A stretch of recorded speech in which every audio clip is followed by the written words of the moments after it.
Hey folks, it is Andrea Maxim here with another episode of the Profitable Practice Podcast. And I am talking to you directly from my clinic. It is the end of the evening, and I'm actually using my Sogo Cool lighting system. So I'm recording this on video as well as audio.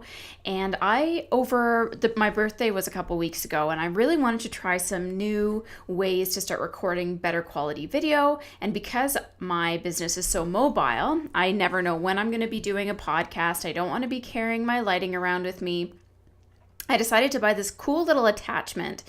And if you're curious what I'm talking about, I'm pretty much active when it comes to the business side of things on Instagram. So go to Instagram, Andrea Maxim ND on Instagram, and you can see the Amazon pictures that I posted. And one of those is this Sogo Cool light. So I actually can put it on to the end of my iPhone, and it significantly enhances the lighting exposure. So I actually just threw it onto my laptop during this video, and it does a pretty decent job of enhancing the lighting on my laptop, and I can literally just put it into my laptop bag and carry it around with me because it's about the size of a small disc, like almost like the size of your hand. So that was kind of cool. And then I got into investigating more things like a little tripod that you can put your phone on, and extra addition to the audio, and how to make all these things better. So I've been playing a lot with the tech things, and I would strongly encourage you to go to Instagram and see what I've been up to, because I've been posting videos of how these extra lighting and lens features have enhanced video, and honestly, it all costs less than $50. And why am I talking about all of this? Because we are talking more about tech stuff today, and that yucky, scary tech that everybody wants to be running away from as much as we can, and yet we don't want to be hiring people or paying a ton of money to take that extra stress and strain away from us. So I'm all about the DIY type of things. I'm not afraid to invest, but I like to invest in things in a very smart way. So one of the things that I've been seeing come up a lot, and I see it usually every couple of months, somebody posts a thread or asks the group, what should I do about my website? Do I hire someone? Should I do it myself? What are the platforms you're using? How much does it cost you? And typically when somebody lays out the cost or offers, this is my web guy, I don't really see if there's a follow-up. I don't know if you guys are threatened or afraid of how much it costs, or to research web designers or interview them. I'm not too sure. So I wanted to bring on Erin Flynn today to talk about everything websites. So we are going to break it all down and make it as easy as possible for you to know what website platforms to use, which ones not to use, how to choose the right domain name, and where to buy it from. And she's using sites to get her domains that I didn't even know of.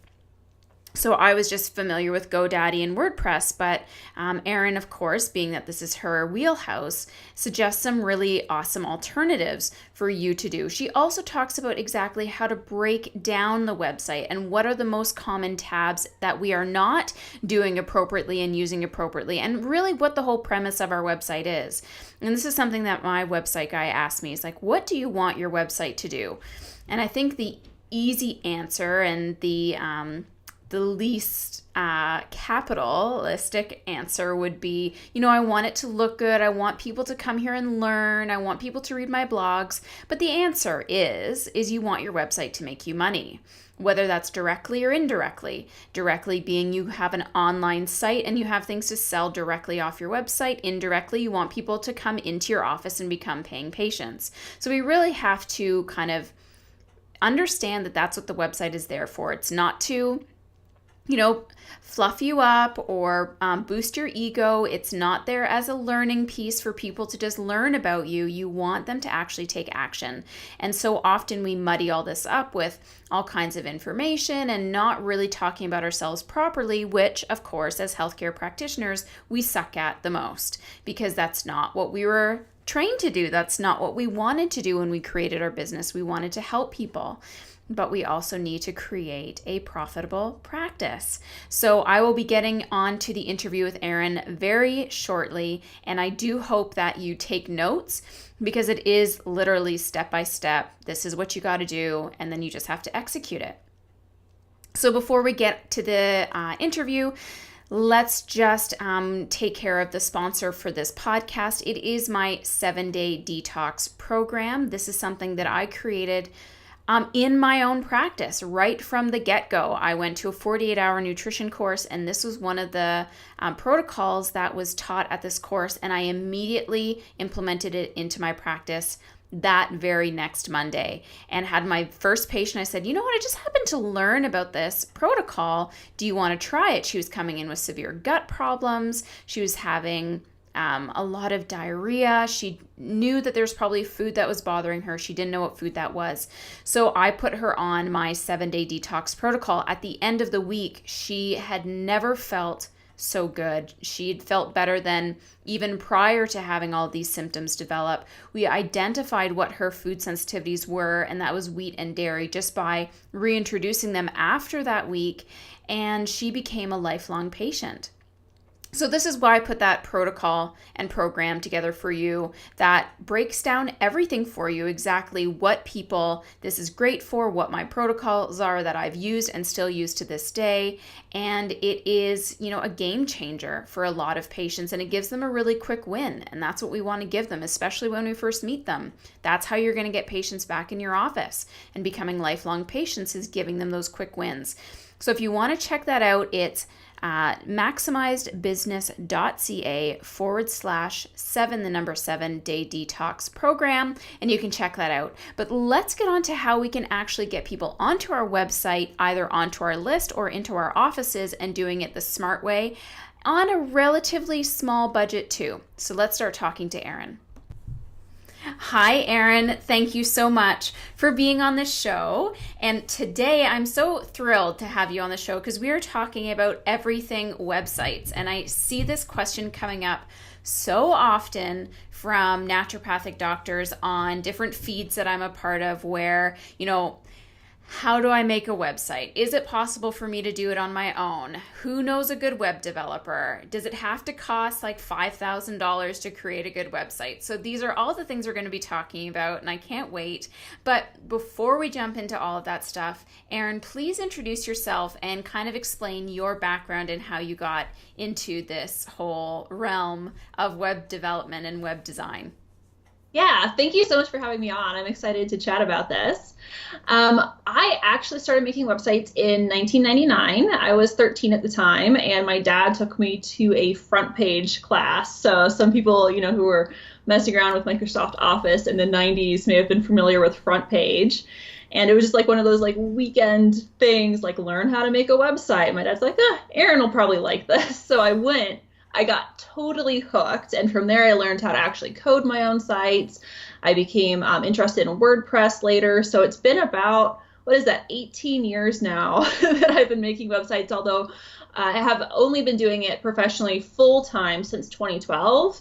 I had freelance projects here and there as a teenager and in my early 20s, but when I really decided to go full-time with it was 2012, and it's been kind of a crazy ride, and it's been super, super fun to work with a variety of different clients and help them achieve their goals. Awesome. So the first question always becomes, and I find this is what happens with the naturopathic community, is number one, why do I even need to build a website? I mean, there's some of us out there that legitimately don't have a website. Everything is just going through word of mouth or what have you. So let's start with the basics. What is a website supposed to do for our business? Well, what a lot of people think a website's supposed to do is just sit there and look pretty. And that is not at all what it's supposed to do. A website is supposed to be basically your 24/7 sales machine. So when somebody lands on your website, you don't want them going, it's okay if they like your logo and your color choices and you have pretty photos. You do want those things, but what you specifically want to do is to get them to contact you, to get them on your email list, to get them to take that next step, whatever that next step is, towards booking your services and becoming a patient or client. So let's talk about what people shouldn't do first. So I'm entering onto the web. Let's say, clicked a link off of social media. I enter onto this person's website. I'm either going to make the choice to do something or not. And how quick does somebody typically spend time on a website if it doesn't have that clear call to action? It's like 3 to 7 seconds. It is super fast. So what I always advise people to do is at the very top of their websites these days typically have kind of a similar format where you'll have, your navigation at the top, and then you'll have a large image. And on top of that image, you can typically put text. That text should be a clear 1 to 2 sentences about who you are, what you do, and who you serve. And then you should have a button that they can click. So if it's, I'm a naturopath for women in their 20s, this is terrible. Yeah, that's okay. Not good copy. But, it's very clear. And then it says, are you ready to take control of your health? Click here. And then that could put them onto your email list or get them to book an appointment with you. But it just needs to be that super clear, concise statement of who you are, what you do, and who you do it for. So that's the hardest copy to write. Mm-hmm. But I would encourage anybody listening, sit down and try and boil down those points to 1 to 2 sentences at most, and then decide what you want them to do next, whether that's get on your email list and get more information, call you, fill out an online form to book an appointment, whatever that is the most important thing on your website, because that's what they're going to see when they land. And so what are some of the reasons why somebody would not stay on a website for very long? What are some of the deterrents that you find? The biggest one in terms of younger clients is going to be how your website looks. Okay. If your website looks outdated and just, really hideously ugly, then they might go, oh, this is, not somebody I want to do business with, because looks are very important to people. In my age group, millennials, we're oh, we want the cool website. So because they make decisions so fast, yes, if you have an outdated looking website, or maybe they're checking it out on their phone and it doesn't work on their phone, mm-hmm. they're gone.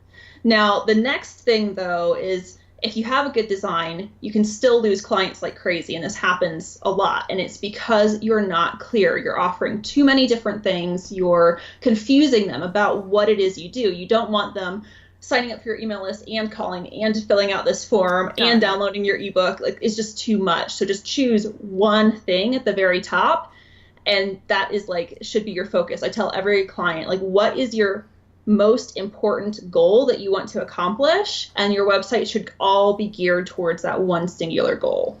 So let's say, I'm just thinking about my website. So on my website, above the fold, I have all of my navigation tabs, and then I have one call to action above the fold. So that's, there's a small button that says book appointment here, and then there's another one that's book a web, go on to this webinar. So I do that so that there's people that can't necessarily come in to see me. They can at least go onto the webinar, learn more about me, and I still collect their lead that way, or they can book into my office. Then below the fold, I have more offers, and maybe I'm doing this wrong. So this is where I have my other lead magnets. So I have a download a free 7-day meal plan, or opt into my transformation challenge. So what would you say about that? Now, this is all on the homepage, and it's also on every page after that, because it's kind of what is the side widget. So for those people that don't understand, often a lot of websites are cut up into pieces, right? You have your body, and then you can have widgets and logos along the left or the right hand side, and those typically will translate onto every page if you so choose. So what do you say about that setup? Because maybe I'm not doing that very well. I actually think that's okay, as long as all of those things kind of funnel into the one core thing that you're trying to get them to do. Because some people might not be ready to contact you right off the bat. So if you have a contact, on your big hero image, and they go, I understand what it is she does, but I'm not ready to book that appointment or take that next step there. Then if they scroll down a little farther, you can have 2 to 3 less committal calls to action. Okay. So here's that webinar, here's that ebook, here are different things that they can do. And that format's perfect. A lot of websites follow it for the reason that it works, so that if that first call to action doesn't light them up and make them want to click it, you have a couple other options, but everything eventually will flow into getting them to book your services or become a patient with you. Because, and whether that's online or whether that's in person, you want to, funnel them all like on a clear path that way. And I think that's totally perfectly fine, but you have to have your core goal behind everything. Perfect. And you may actually have, and I'm not quite sure, some people may actually have two different core goals. They might have the in-person, and they might just have an online course or something, and that's okay too. But you have to be super clear about your different paths on the website for those people to take. And I would encourage anybody just starting with a website to start with one goal, and you can add the second one later. Awesome. So now the next thing I'm thinking of is, what are the other elements of my website that I should have? So this is a kind of a pet peeve, and I think a waste of real estate on your website is to have one of those tabs be sort of what's about naturopathic medicine, because it's a very generalized statement. It doesn't actually do anything for the person that's looking into you. People come onto your website, and especially for us, is because they want to know what you can do for them. They want to know that you can take away their acne by prom. They want to know that you can make them lose weight by that wedding they have to go to. So I want to ask, what are the tabs that people often put in that are useless with regards to navigation? And what are the tabs that people should be putting in and making a lot better? Well, actually, your About page is typically the second most visited page on your website, but people do it wrong. What they do is they do general information or too much about themselves, and that's not helpful because, like you said, that's not what people are looking for. They want to know how to get rid of that acne by prom. They don't care about how many years you've gone to medical school necessarily. They just want to know that you can help them right now.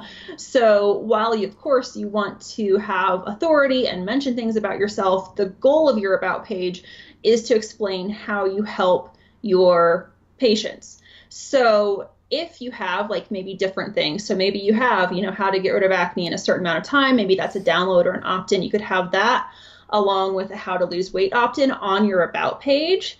So you could do kind of an explanation of here's, how naturopathy helps and why it's different from X, Y, and Z, and how this will help benefit you as a person. And here are 2 or 3, things I have for you right now for free that you can download. So that's a good use of your About page, as opposed to going into, I was born in 1986 and I learned to love, it just, nobody cares that much. They want to know how you can help them. And that's something that we have to get over because our egos tell us how amazing we are.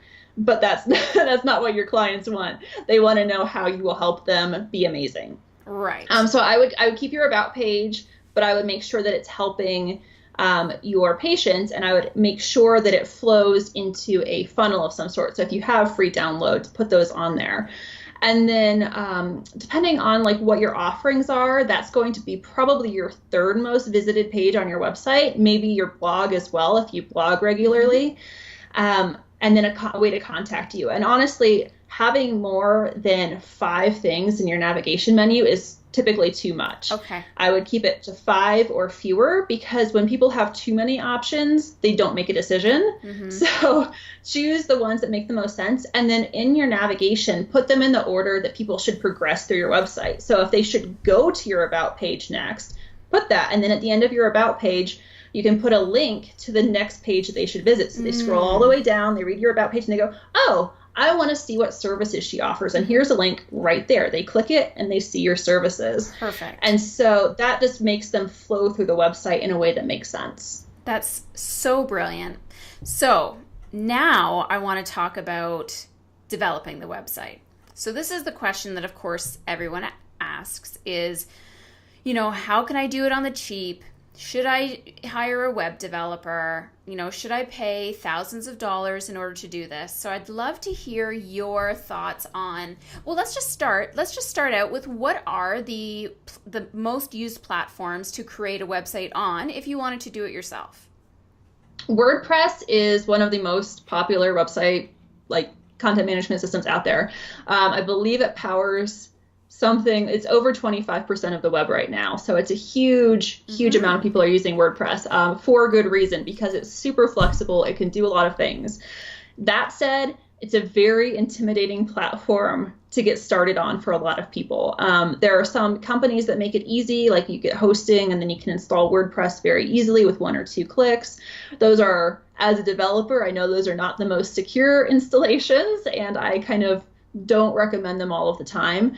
But to get started, they're really great. Squarespace is another good option for getting started. And I would recommend Squarespace if you don't intend to do a whole lot with your website. Mm-hmm. If you want to have more of here's general information, maybe a contact form, or you tell people to call you, Squarespace is fantastic. It is not as flexible or as extendable as WordPress. If you want to do things like online bookings and things like that built into your website, WordPress is going to be the way to go. Now, what about websites like Wix? When I first started actually in naturopathic school in my last year, I created a Wix website. And one of the things I found was that Google can't search it because it was at least a Flash-based platform. So what are your thoughts on that one? I have not used it in a long time because it was a Flash-based horrible platform back when, and I'm not quite sure how it is now, but in general, Wix, Weebly, those types of builders where if they offer you a website for, let's just say if they offer you a website for free, it's because they're going to stick their branding on it, and it's going to be because they're going to run ads on it, and it's not going to be that good. So anything that touts itself as free, be wary of, because it's not necessarily going to be the best fit. So I would recommend WordPress or Squarespace. Okay. I'm definitely more in WordPress camp than Squarespace, but Squarespace is very simple to use if you're just getting started. It has that kind of easy to use format like Wix or Weebly has, where you can kind of drag and drop things. So if you really want to DIY and just get a website up that has the basics, go with Squarespace. So now I've picked my platform. Let's just say I'm using Squarespace because I don't want to do anything crazy techy. I have to buy a domain name next, right? Mm-hmm. So what are some of the best places to do that? I like to buy my domain names through Namecheap. I really like them. I don't recommend GoDaddy only because GoDaddy upsells you everything. And so if you don't know what it is that you're buying, you can, very quickly add on a bunch of things that you don't need because like during the checkout, they're like, you should have this, you should have that.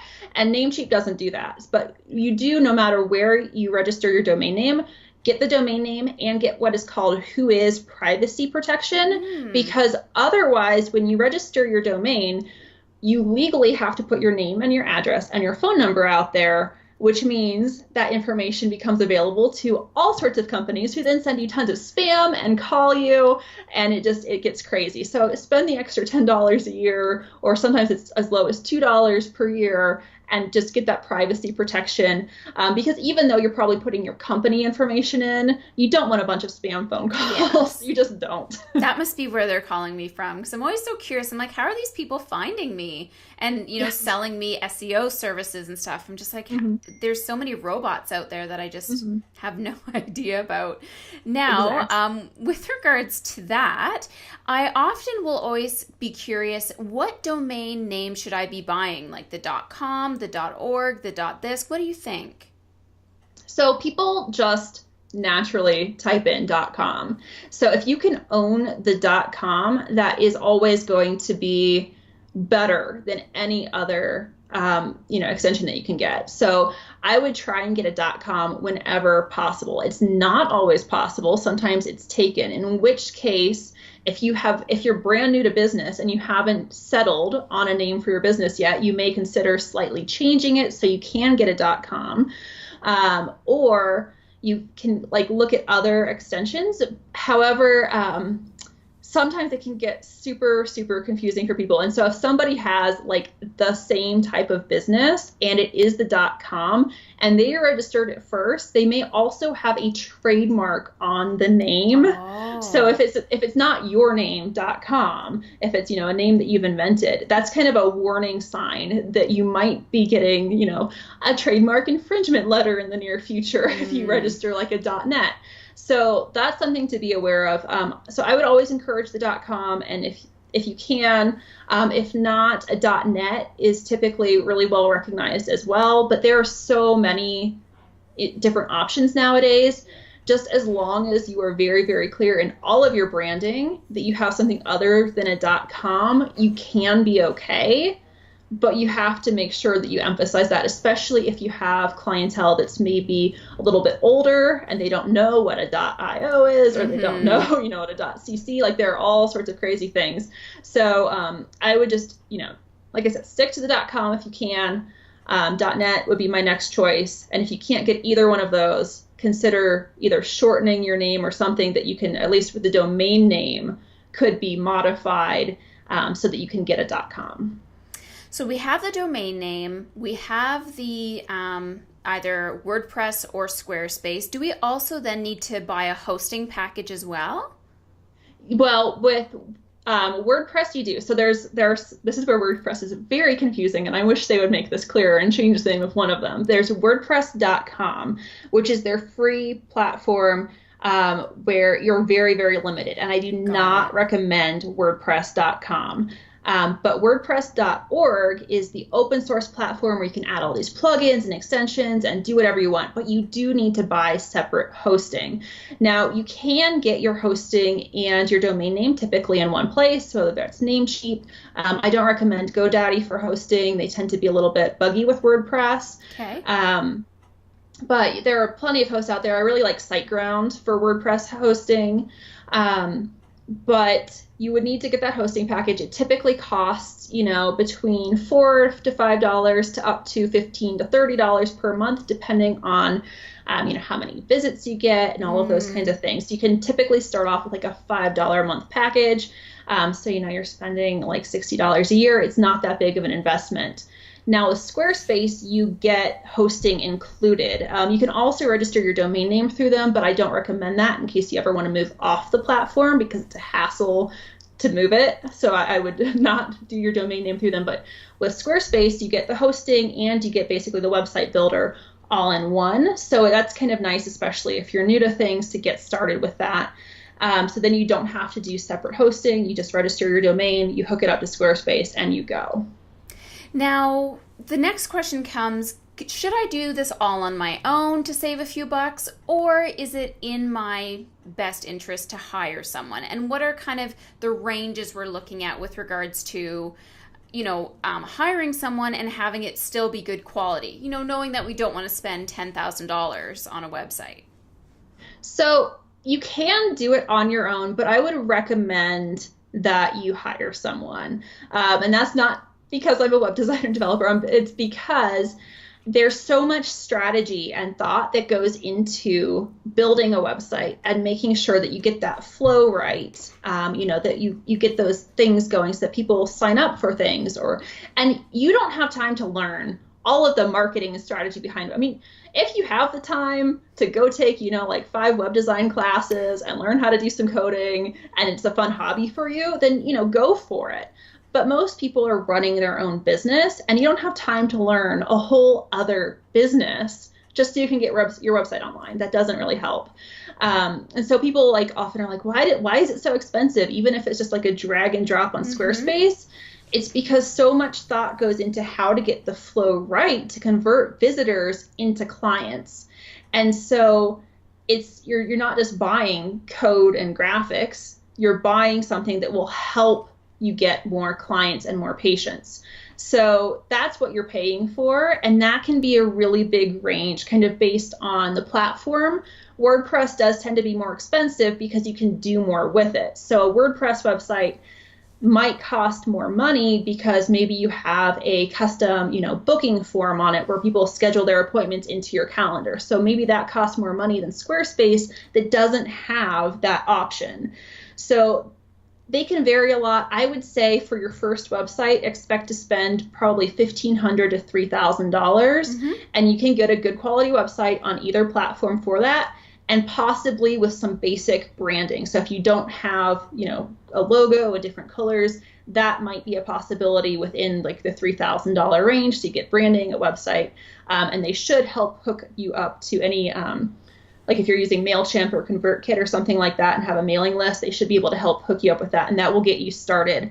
There's no reason, especially if you're just getting a website, to drop probably, more $5,000, I would say, would be the max for your first website, because you have to see what works and what doesn't. Right. Because, every audience responds differently. So there are going to be different tweaks and things that you'll make to a website over probably like 2 years. And then you might be ready to upgrade to something more expensive that does more, maybe takes more off your plate in terms of admin work, which websites can do, but you don't know what you want until you've given it a good test drive. So I would say 5,000 max for your first website. So that just goes to show sometimes you just got to put a little bit of that investment in for it to pay off, because whenever I make an investment in anything, website, software, I always think, how many patients do I need to convert in order for this to pay for itself? So think about that when you are investing in your website or thinking about upgrading your website. And then the last question that I have on my mind, Erin, is there anything new in the website world that, I may not have even thought of? Like how are websites changing with, even as you mentioned with the millennials and how it has to be looking a certain way. What is kind of the newfangled trend in websites that people are really opting towards? What people are really loving right now is video. And video is like a whole other thing that, is you might want to, like watch YouTube videos and see how other people do it, and maybe just, sit down with your webcam or, your camera and try and do some videos. But video is huge. And so if you could put video on your website, maybe on your about page or your home page, that is a good quality. It doesn't have to be like the most amazing top of the line, like feature film type video, but something where they can see you, and maybe a new patient is like a little hesitant about whether they want to work with you, but seeing your face and hearing you talk and explain how what you do can benefit them converts better than anything else on the web. It converts better than the best copy that you can purchase. And I'm sorry, copywriters, but it's true, because video forms a connection that nothing else does except meeting, face to face in person. Mm-hmm. So I would highly recommend looking into doing some type of video, whether it's an introduction, but really focus on the benefits of how you help your clients and how you can help the person watching the video. Give them a clear call to action at the end, whether it's booking an appointment or downloading a freebie. Get some video on your website. It doesn't have to be crazy. Like, we're on webcams right now. This is good enough to put on a website as long as, you write a script and you say, what you need to say. It will help conversions. Awesome. Is there anything else you can think about in the website world, what we should be doing, not doing with our sites to increase those conversions? If you don't have a mobile website, get one right now, like right now, because Google is penalizing people for not having mobile websites, as well as, like I said, a lot of people will look on their phones, and if it doesn't work on their phone or their tablet, they're gone. They're going to go find the next person. And then I think the biggest thing that I can recommend is just be clear. So whatever it is you're offering, be as clear as you possibly can about it, because so many people aren't. And just by making your message clear, you are going to help convert people. You're going to get people sucked in, and don't be afraid to put some of that personality into the website too, because people want to connect with actual people. Yeah. Awesome. If people want to get in touch with you and learn more about you and your services, what is a great way to do that? You can visit me on my web design development website, which is foohq.com, FOOHQ.com. Or you can visit my name, which might be easier, erinflynn.com, which is my other website. And I have links to all of my social media on both of those. Cool. Thank you so much, Erin. And you did such a fantastic job of laying it all out. And again, like I do with most of my podcasts, I think, what am I doing that I can change? And I got some really great tips. So for everyone that is listening, go back to your website, play this podcast in the background and see, am I doing exactly what Erin has said? Am I adding video? Do I have my calls to action very clearly laid out on the above the fold, the top of your website? Is my website actually doing what I want it to do? And is it paying itself back? Because that's the biggest part that we want the website to do. So thank you again so much for being on the show. Thanks for having me. So there you have it. Now, as I said at the very end, I hope that everyone is going to take action and do exactly what we talked about in this interview. Even I'm going to go back and audit my website and see if there's, and there is, lots of things for me to change. And actually, after I finish that interview with Erin, because I always record my intros and my outros afterwards just to conserve my guest time. I don't think they need to be listening through my before and after rambles. I'm actually going to invite Erin onto the Maximizers Facebook community. This is the community that I run my Maximize Your Clinic course through. And I'm going to have her do an audit of my site or of one of my students' sites, and we'll do a live audit. And I think that's going to be really cool. And, it might be a little bit uncomfortable when people are picking apart something that you've put together. So hopefully, if there's one of my VIPs that want to do this, I'm going to probably start with my site just to keep it a little bit neutral. But, it's these types of things where you have to have a third-party person take a look at what your site is doing and tell you, well, based on your homepage, this is what I thought you wanted me to do. Or I was so confused, I didn't know what you wanted me to do. And that's a problem. We have to keep things as streamlined and easy as possible.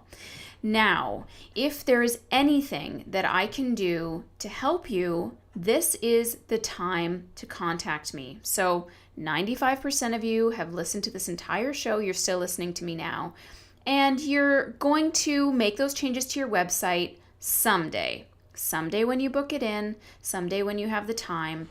And unfortunately, months can go by very, very quickly, and all of a sudden you realized you haven't gotten anywhere with your website. So if you want to take serious action, if you want to actually make those changes and you want somebody to hold you accountable, I want you to email me directly at info@themaximmovement.com.